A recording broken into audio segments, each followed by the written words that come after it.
It all started with something small, a spark maybe, something no one noticed at first. But then, just a few hours later, Los Angeles was gripped in chaos.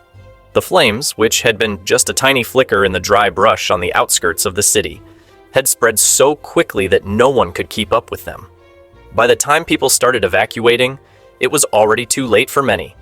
The wind, which in California is a major factor in the spread of wildfires, was like something out of a nightmare, pushing the fire faster than anyone could have imagined. It wasn't just a fire anymore. It was a force of nature, tearing through the city, consuming everything in its path. What made this fire particularly dangerous was the combination of extreme dryness from California's ongoing drought and the Santa Ana winds, which blow in from the desert. These winds can reach speeds of up to 70 miles per hour, and they're like a blowtorch, fueling any fire they come into contact with. In just a few hours, Los Angeles was covered in thick smoke. The sun barely managed to break through, turning the sky into this eerie shade of red. It felt like the city was burning from the inside out.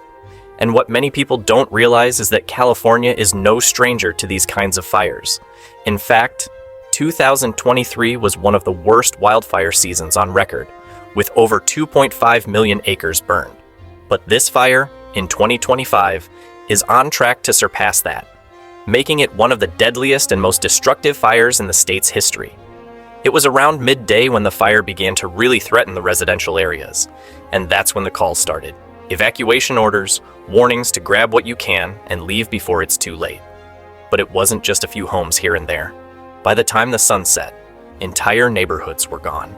Pacific Palisades, Malibu, they were all on fire.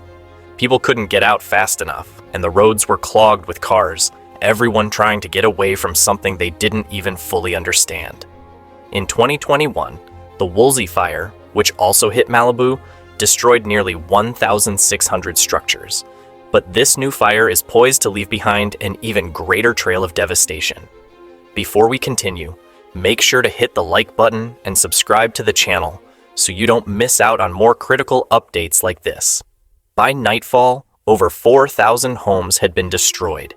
Families woke up to the smell of smoke and the crackling sound of fire, only to find that the flames were already knocking on their front doors. There were no answers, no plans, just pure panic. So many people had to leave everything behind. All the memories, the pictures, the belongings they'd spent years collecting, gone in the blink of an eye. And for those who couldn't leave, the fear was real. No one knew if their homes would survive the night. Firefighters were doing everything they could, but it wasn't enough. Not with the winds pushing the fire to places it had no business going. It was like they were fighting a losing battle, one they couldn't win no matter how hard they tried. In fact, California has one of the largest wildfire fighting forces in the world, with over 60,000 personnel deployed during peak fire season. But despite their tireless efforts, the sheer scale of the disaster means that many fires, like the one in Los Angeles, just burned too fast to be contained in time. By now, thousands of people had been evacuated, but there were still so many who were stuck, trying to figure out what was next. Where do you go when you've lost everything? How do you rebuild from something so devastating? It's a question that many Californians know too well, especially after the tragic fire season of 2017, when more than 10,000 wildfires ripped through the state, causing nearly $200 billion in damages. The recovery from that disaster took years, and for many, the scars still remain. The flames may eventually die down, but the impact of this fire is something people won't forget anytime soon. And the worst part? This isn't the first time this has happened, and it probably won't be the last. The truth is, this fire, the way it spread so quickly, the way it destroyed so much, it's a wake-up call for the entire city. The rising temperatures, the ongoing drought, and the increasing frequency of these wildfires all point to one scary reality. Los Angeles and much of California may be facing a future where these fires become even more common. And if we don't do something about it, what's next? What if the next fire is worse? What if it's not just Los Angeles, but everywhere?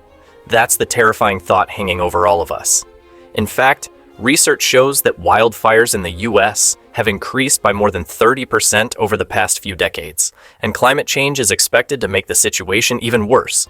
Could we be looking at a future where these fires are no longer just seasonal? Could the very landscape of California change forever?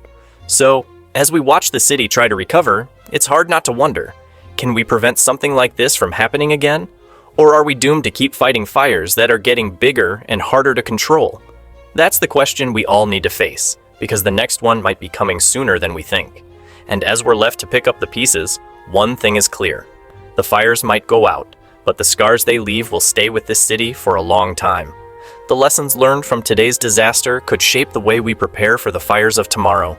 But for now, we're left to wonder, will it be enough?